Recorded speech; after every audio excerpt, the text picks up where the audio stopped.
这里是修罗竞技场，每天都有无数的玩家在此厮杀，每次获胜都会得到1颗红心奖励。它既可以增加生命值，又可以当做货币使用。我的好兄弟狒狒是这里公认最强的玩家，可突然有一天，他消失了，无人知晓他的下落。在此之前，我一直都想躺平做条咸鱼，但为了寻找好兄弟的下落，我毅然踏上了登神之路。今天是他失踪的第117天，我仍记得那个早上，他的房间传来谈话声：“你们是谁？为何来找我？”果真如此，看来我不得不走了。可以让我跟雷吉、狒狒有什么事吗？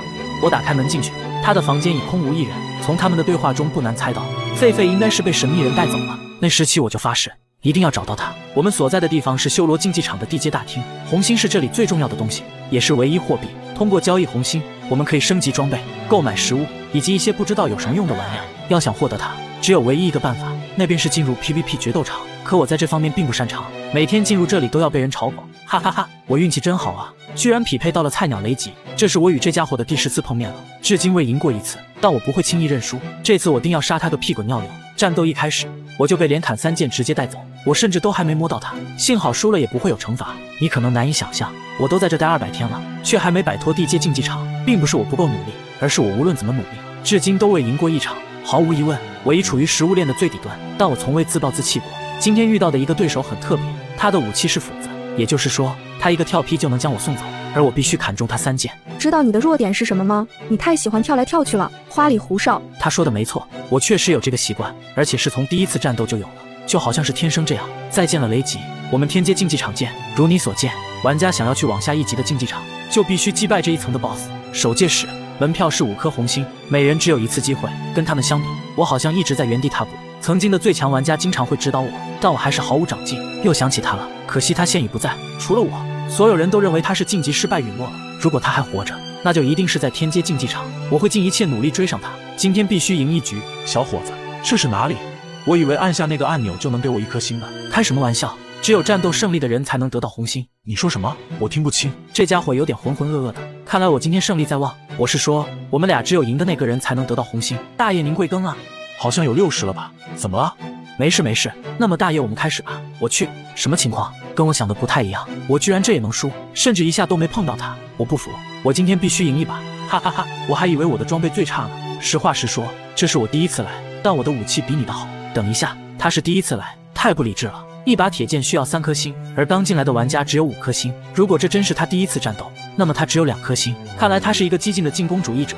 一剑，我只要砍中1剑就能将其送走。这次我不再跳来跳去，而是仔细观察他的走位，紧接着跳起1剑，成功将其送走。我赢下了竞技生涯中的第1场比赛。一时间，我怀疑自己是在做梦。我无时无刻不在幻想着这一刻。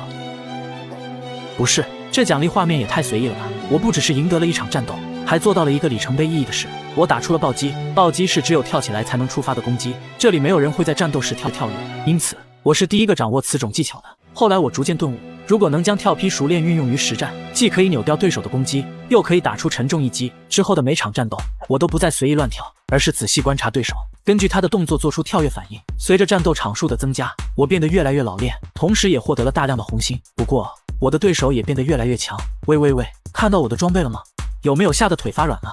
真正的强大永远都不是假借外物，而是发自内心的相信自己。我来到场地中央画圈走位，观察他的一举一动，在合适的位置跳起暴击，追上去再来1剑。他慌了，脚步乱了，我原地起跳，一个跳劈将其送走。这样的战斗在我心里早已掀不起任何波澜。直至那天，我再次破防。小伙子，又是你啊！等一下，这不是那个老爷爷吗？他已经有了全套的皮革和铁剑，看来他也是个常胜将军。让我来试试他的实力究竟如何。这家伙的走位鬼魅莫测，我的跳劈屡屡落空，可他每一剑都结结实实的落在我身上。我又被上了1课。如果是差不多水平的对手，就必须要直视装备差距了。想要击败 BOSS 首届时，我必须升级装备，因此我去了红心黑市。一套皮革甲和1把铁剑需要7颗星，我果断将它们全部购入，再看看能不能买些别的东西。我的天，你这腐肉是金子做的吗？其他的东西倒是挺划算的，我花了4颗星将它们各买1份。在我从黑市里面出来后，我觉得自己可以挑战 BOSS 了。就在我将要进行挑战时，一个甜美的声音响起：你真的考虑好了吗？如果你死在 BOSS 战，就再也无法复活了。你可能需要一把更好的武器，跟我来。铁剑不就是我们这个阶段最好的武器了吗？等一下，怎么多出来个按钮？生存战争什么意思？只有在你赢20场后，才能看到这个按钮。生存战争便是4个人在竞技场厮杀，最后活下来的那个人可以获得随机武器。竞技场每人每天只有1次机会，我在那里等你。他说的话确实是值得我去深思熟虑。BOSS 战一旦开始就没有回头路了，我必须做足万全准备。让我看看这个竞技场是怎么回事。这里给我的第一印象便是大，比1v1竞技场大得多，而且这里竟还有人身穿铁甲，那是连赢100场才能得到的奖励。难怪他要拉我一起来，这样就少了一个强力对手。今天的武器感觉还不错呀。没错，上次我得了把镐子给我气死了。忽然头顶响起一阵雷声，我看向声音的来源，发现那里正飘着一把蓝色的剑，这是我迄今为止见过的最强武器。又是一阵雷声，钻石剑消失，比赛开始，每个人都第一时间逃离了中央区。我的计划很简单，螳螂捕蝉，黄雀在后，找个地方躲起来，最后来场1v1就行了。可我不知道的是，自己才是那只蝉。我正观察着河对岸的战斗，忽然身后响起急促的脚步，我猛然回头，一位铁甲玩家正朝我袭来。不行不行，正面对刚我必死无疑，先跑吧。边跑边想办法，别他喵的跑了，快回头和我堂堂正正打一架。这家伙一剑就能砍掉我2颗半星，我最多还能再挨3剑。1分钟后，我只剩2颗星了。如果就这样死掉的话，还不如当初和他正面对抗呢。这死法也太窝囊了，别以为钻进水里你就能逃掉。我游到洞口时，发现他并没有追上来，这下我松了口气，吃个胡萝卜压压惊。别躲了，没用的，最后你还是会死。不好不好，快跑啊！追他有什么本事？有本事跟我打一架！什么情况？他居然会帮我拉仇恨，看来之前是我曲解他了。当务之急还是先补充状态。就在这时，我想起了狒狒。雷吉，如果你真的无法靠剑去击败别人，不如试试换个办法。我不明白，没有剑该怎么战斗呢？并没有人规定一定要用剑才算赢得胜利。对于高手而言，草木竹石均可为剑。越说我越听不懂了。简单来说，只要能造成伤害就行。就比如坠落伤害，发挥你的想象吧。你在这躲什么呢？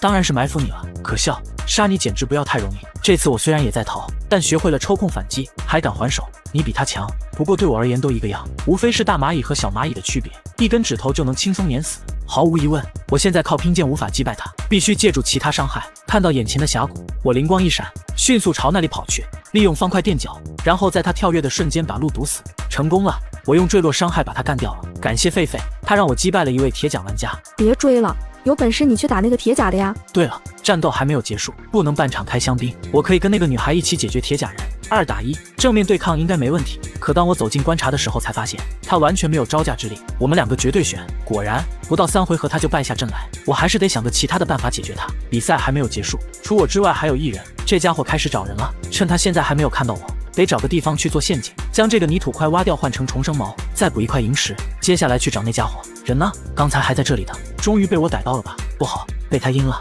这点血不知道能不能活下来。赌一把，在他落地的瞬间我右击毛狗，成功将其送走。不过我也已是强弩之末，只剩1颗星了。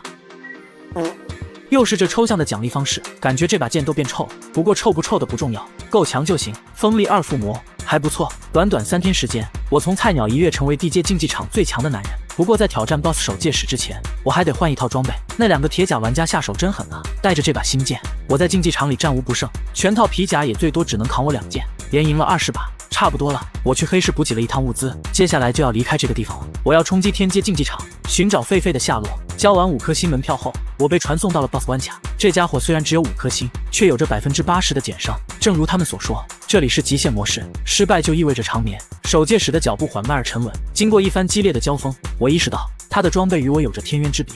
开什么玩笑，他一剑能砍掉我5颗星，再挨一剑我就没了。于是我只好拉开距离恢复生命值，可以回血是我最大的优势。我又想起了狒狒的教导，可以把他打进岩浆里，就是现在。等一下，他怎么不见了？不是一直都在我后面吗？忽然他伴随着黑雾再次出现，什么鬼？从来没有人说过他还会技能。一时间我有些慌神，不过我很快就冷静下来，把他带到岩浆池边，接着一个重击将其打下去。很好，这下他没有还手之力了。我又一次被震惊了，他居然自己爬了上来，这减伤也太恐怖了吧？那我就只能多试几次了，就是现在，给我下去吧。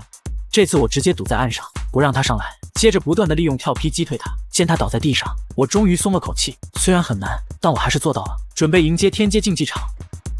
这里比我想象的还要酷吗？虽然刚来到这里我很兴奋，但我没有忘记自己的使命，先去找我的好兄弟狒狒。这时一个声音把我的思绪拉了回来。你好啊，你是刚到这里的吧？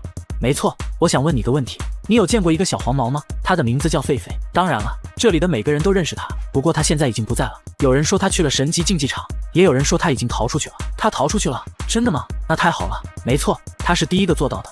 还不知道你睡在哪吧？跟我来，这里的房间看起来也太豪华了，比地阶的好多了。那是当然，不过现在房间已经住满了，你可以睡在这个临时房间，没什么事我就先走了。目送着骷髅远去，我满怀期待地打开房门，却不料里面的装修风格极其原始。看到那个房间之后，我突然觉得这里也就那样，不能在这里停下脚步。这家伙就是天阶 BOSS 了，他叫做冰雪女王，门票只需要2颗星，但却不是红星，而是金星。我还从未见过金星呢。你不会是打算挑战冰雪女王吧？这一关的胜利条件是在她手里坚持5分钟。难道我不需要击败他吗？从未有人做到过，我希望你是第一个。这里几乎没人想挑战他去往神级，我们都已经放弃了。他的通关率不足1%，目前为止只有1个人成功了。我知道是谁，他的名字叫狒狒，他是我的好兄弟。从未听说过他有朋友，他一直都独来独往，走的时候也是。我也不认为你会是他的好兄弟，不然技术怎么可能那么差？看来我还真是臭名远扬啊！即使在这个地方都有人知道我菜。不过话说回来，他们放弃与我何干？我的目标从未有变，得想个办法搞到这些金星，或许可以在黑市里面用红星兑换。生存5分钟的话，应该不会太难，一直跑步就行了。此时的我并不知道，几天后我就会被啪啪打脸。看看这家伙卖的什么！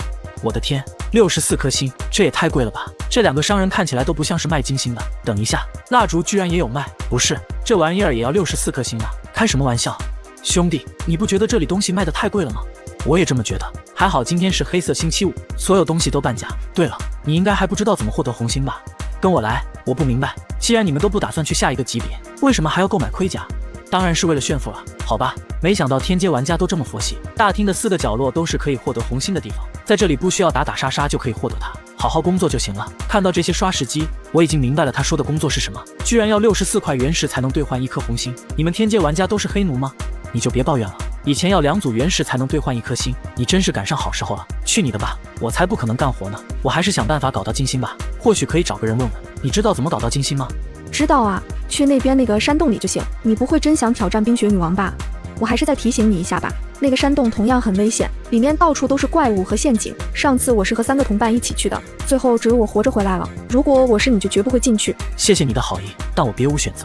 为了赶紧找到他，我一刻也不想多待。天阶 BOSS 门票是2颗金星，他们的唯一获取途径便是这座矿井。来到里面，一眼就能看到金星商人，一个粗金块可以兑换2颗金星，刚好够门票钱的。我坐上一旁的矿车，按下按钮去往矿井。在矿车轨道的终点有一把铁镐，不过它的耐久度只有1，也就是说我只有1次挖矿的机会。这时我才注意到自己的皮甲都快要爆了，开工没有回头路，我务必要小心谨慎。本以为粗金块会很好找，可我在矿洞里逛了一圈都没看到。忽然周围响起嘶嘶声，是 TNT！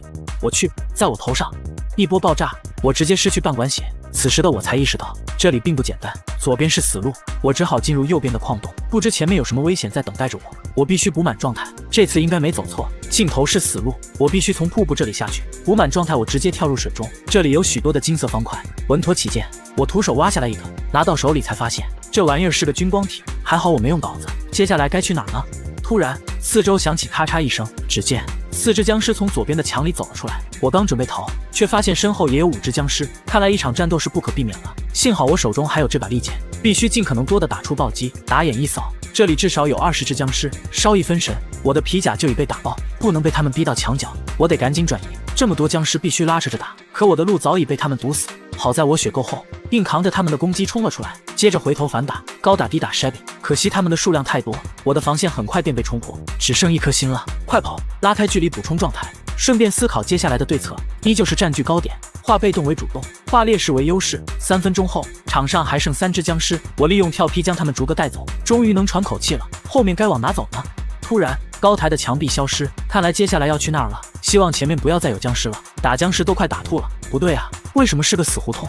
我走到尽头才发现这里还有一条向下的通道，我从木梯上滑下去，映入眼帘的便是一座大厅，2名守卫正守护着粗金块。我向前一步，他们2个同时动了起来，先用蜘蛛网拖住一个，接着猛攻另一个，一套丝滑小连招直接将其抬走，还剩最后一个。我本想一鼓作气将其全部斩杀，却因为操作出现失误，不得不选择后撤。来到柱子后卡他视野，待其出来后直接横扫，最后跳起一剑将其送走。这下应该结束了，用镐子把粗金块挖走，随后坐矿车回到上面，把粗金块兑换成2颗金星。接下来可以去挑战 BOSS 了。雷吉你好啊，等一下，你不会去挑战金星矿井了吧？是的，虽然很难，但我做到了。很少有人能从那里活着出来，更何况是没穿盔甲的。你的实力我认可了，我需要你来帮我个忙。看样子你好像缺套盔甲，这样吧，事成之后我给你一套铁甲，有2个讨厌的家伙向我下了战书，其中一个还说你是他的手下败将，他们实在太嚣张了，我看不顺眼。我之前确实输过挺多场的，不知道他是谁，他们俩就在那里。如果你赢了这场2v2，我还可以再给你5颗红心。骷髅开出的条件确实让我很心动，我答应了他的请求。不过那2个家伙的装备都很好，我们俩恐怕只有30%的机会能赢，这个你不必担心。跟我来。走在路上我盘算着，5颗红心相当于挖了5组原石，也就是当2个小时黑奴，我必须赢。骷髅带我来到他的房间，我有些东西要给你，这些烤牛排你拿去，别再吃胡萝卜了。另外，你来看这个箱子后面。我走过去小心翼翼观察，发现箱子后面还藏着拉杆，我将其搬下，只听咔嚓一声，角落里出现了一条暗道。你们的房间都这么高级吗？不是，这是我自己设计的。我的天，这是附魔金苹果吗？这还是我第一次见，见我挪不开视线，骷髅快步跑过来。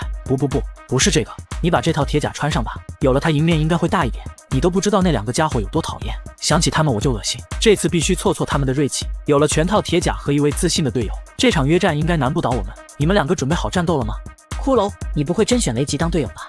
这样的话你就等着输吧。废话少说，有本事竞技场一较高下。雷吉，你那把剑哪偷的？看起来还不错嘛。我认出了那个一直挖苦我的小黄毛，毕竟他是第一个败给我的人。我们2个今天稳赢的，雷吉就是一个行走的盔甲架，没有任何作用。这家伙还真是大言不惭，我懒得理会，反正等下直接看结果就行。1分钟后，我们来到竞技场，只因一下没跳进场内，又被这家伙逮机会嘲讽一顿。你是腿比别人短吗？这都跳不过去。别搭理他，待会儿用实力让他闭嘴。我现在算是明白骷髅为什么那么讨厌他们了，他们的嘴实在太碎了。随着双方点头示意，这场2v2竞技正式开始。我冷静观察对手的走位，在他过来时跳起一剑，拿暴击换他平脸，我血赚。随后便是一番缠斗，仅仅5个回合下来，他便被我打残，开始向队友求救。正当我准备上去补刀时，骷髅向我发起求援。经过短暂思考，我决定先帮队友。小黄毛没有状态，做不了任何事。这时只要解决掉他队友，基本就宣告胜利了。现在场上只剩一个小黄毛了，要不是因为我队友在拖后腿，你们肯定会输的。都到这个时候了还在甩锅，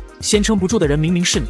随着小黄毛的倒地，我们拿下了这场2v2的胜利。他武器比我们好，这不公平。事到如今我也懒得说什么了。作为事成的报酬，骷髅扔给我5颗星，这套盔甲你也留着吧，祝你闯关成功。流星副本里的蓝火，听说它代表着所剩时间，谢谢你。我明白了，与骷髅告别。接下来我要去挑战冰雪女王了。现在的我已经全副武装，我已经做好了冲刺神级竞技场的准备。交出门票后，我被传送到了 buff 副本，这绝对是我见过最大最美的竞技场，上面还有一些浮空冰岛，真美啊！不对，我不该分心的，怎么没看到冰雪女王呢？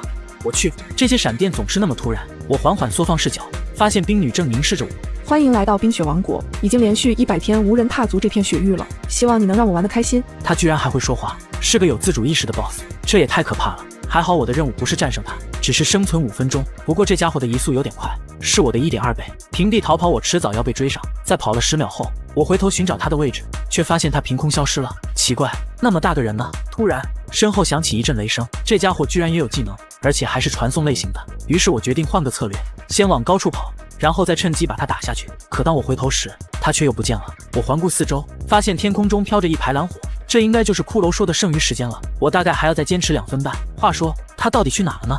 我勒个去，在我身后，他刚才1秒钟砍了我2剑，好家伙，直接半血没了。正面对拼完全不可能打得过呀！快跑快跑，不能再给他摸到我的机会。一不小心落入水中，又被他砍了1剑，还好没被推进水里，不然就完蛋了。这家伙单次攻击伤害不高，但是他攻速快无 CD， 且移速比我快，就是不知道爬山快不快。果然如我所料，他被我拉开距离了，一直拖时间就行了。面前有一条空岛瀑布，我果断跳了进去。殊不知我的这一选择差点把自己害死。不好，这家伙也会游泳，我以为他碰到水就会结冰呢，只能寄希望上面有出路，怕什么来什么。水的源头竟然没有通道，完了，我被堵在这儿了。我注意到自己的身体正在往里陷，看来天无绝人之路，我又有周旋的余地了。爬上楼梯来到空岛的地面，希望这些空岛之间是相连的，可来到岛屿边缘我才发现这些空岛都是孤立的，这下我没地方躲了。就在冰女朝我扑过来的那一刻，我又想起了狒狒的教诲，你站那么高干嘛？我想教你一些跑酷技巧，合理使用木梯，有时候能帮你摆脱困境。你居然没有受到坠落伤害，这太神奇了。如果你想变得更强，就学会这个技巧吧。我宁愿犯错，也不愿什么都不做。豁出去了，好险，我做到了。接下来赶紧往上爬。什么情况？他又不见了。我的目光看向蓝火，时间大概还剩1分钟。忽然又是一阵闪电，冰女出现在我身后。接下来我可要认真了。不好不好，我得赶紧跳下去。如果我没猜错的话，他这是进入2阶段了，他的移速明显更快了，应该是我的1.5倍。平地逃跑的话，人为刀俎我为鱼肉，看来只有一个地方能去了，冰雪女王的城堡。时间还剩最后30秒，我决定放手一搏。很好，这里有楼梯，能拖一会儿是一会儿了。天真，想在我的城堡里跑过我？不行，他跑得太快了，必须找个机会把他打下去。可惜这里视野不太好，我只能选择继续跑。终于来到塔顶了，不过我也无处可去了。看一眼还有多少时间，只剩最后5秒了。就在冰雪女王即将斩杀我的瞬间，我完成了通关任务，被传送到一个新的地方。恭喜玩家雷吉，你已进入神级竞技场，有3道关卡在等待着你，完成这些挑战就可以跳脱轮回。你是开服以来第2个抵达这里的玩家，祝你好运。话音刚落，老爷爷便消失不见。如果他所言非虚的话，我应该就快要见到狒狒了。他说还有3个关卡在等待着我，从那里过去应该是第1关吧？什么情况？我怎么突然死掉了？不应该呀！我再试一下，居然又死了。难道说这里就是第1关？如果我慢慢的走呢？好吧，还是死了。我的生命值减少了，看来每次死亡都会失去1颗红心。如此一来，我不得不慎重对待了。慢的话不行，那我就试试快，只要足够快，或许就可以冲过去。好吧，还是不行。这次复活我注意到了头顶的图案，它就像是一条贪吃蛇，没有任何规则可言。我明白了，要跟着这条线走。果然，这次我没有直接暴毙，看来我找到了正确的通关方法。我将准心数值对准天花板上的图案，沿着这条线走就不会死亡。这样看来也不是很难，只是需要很多细心和耐心，一步走错就得从头再来。成功了，我过来了。来到第2关，这里有着一位 NPC， 他手中拿着一把钥匙，需要1颗绿宝石才能兑换。绿宝石该去哪找呢？要不要直接杀人越货呢？算了，还是老老实实根据线索走吧。右手边有一个巨坑，一眼望去深不见底，中间横放着许多的方块，毋庸置疑，这一关是心跳水立方。我花了好一番功夫才找到水坑在哪里，居然藏得那么深。来到离水源最近的一角，接着一跃而下，在空中慢慢调整身体的位置，却不料倒在了最后一根柱子上。这次我调整出发点，从右边向下跳，直接一步到位。看来这一关比上一关要简单。我只死了1次，绿宝石果然在这里。可当我要把它抠下来时，却傻眼了，中间居然隔着一层屏障方块。开什么玩笑？那我该怎么通关呢？而且这心跳水立方又有什么意义呢？可恶啊！这居然是一场骗局！绝望之际，我注意到了角落里的岩浆，看来只能这样了。光速去世后，我意识到绿宝石就是脱裤子放屁，多此一举。想要得到这把钥匙很简单，像这样就行。拿起钥匙插入石砖，我被眼前的场景惊呆了。狒狒，居然是狒狒在这里！兄弟，我找你找得好苦呀！时隔200天，我们终于又见面了。可当我靠近后才发现，这不过是一个全息投影，他的头上写着最终挑战。我隐隐猜到了接下来要发生什么，但凡是要往好处想，我们一定是又可以并肩作战了。重拾信心和勇气，右击影像后，我被传送到一座巨大的竞技场中间，身后传来一个熟悉的声音：“你是雷吉吗？”“是我呀，好兄弟，我终于又见到你了。”“好，但也不好，我不想这个人是你雷吉。我在这已经等200天了，是谁都可以，除了你。”狒狒的话令我一头雾水。你应该还不知道吧？第3关的挑战便是1v1死斗，我们俩只有1个人能活着出去。这个消息宛如晴天霹雳，我不敢相信自己的耳朵。我不想和你互相争斗，就没有别的办法吗？我也不想和你动手，知道你一时接受不了这个结果，但事实就是这样。这200天我用尽了一切办法，都无法摆脱这里，有且只有唯一一个办法，我们俩必须死一个。你振作一点。曾经那个自信勇敢的狒狒哪去了？这时我注意到了头顶的异象，那是什么？为什么那里会站着一个人？你们俩就是这座修罗场里最强的玩家了，你们中只有1个能活下来。如果在1天内没分出结果，你们2个都得死。雷吉，你做得很好，我必须要有个了断了。我的心气早已丧失殆尽，一切美好都与我告别，替我好好感受外面的世界吧。话音刚落，狒狒便转身跳了下去。在这一刻，我的心漏跳了一拍。我从未想过他会做出如此举动。200天的孤寂，无穷无尽的等待，或许他的心早已千疮百孔。恭喜你，你是第1个完成修罗竞技场所有挑战的人。神秘人抬手一挥，我被魔法能量裹挟着来到一片新的大陆。失去了好兄弟狒狒，我不知该如何面对接下来的生活。我后悔自己没有好好观赏沿途的风景，结果真的有那么重要吗？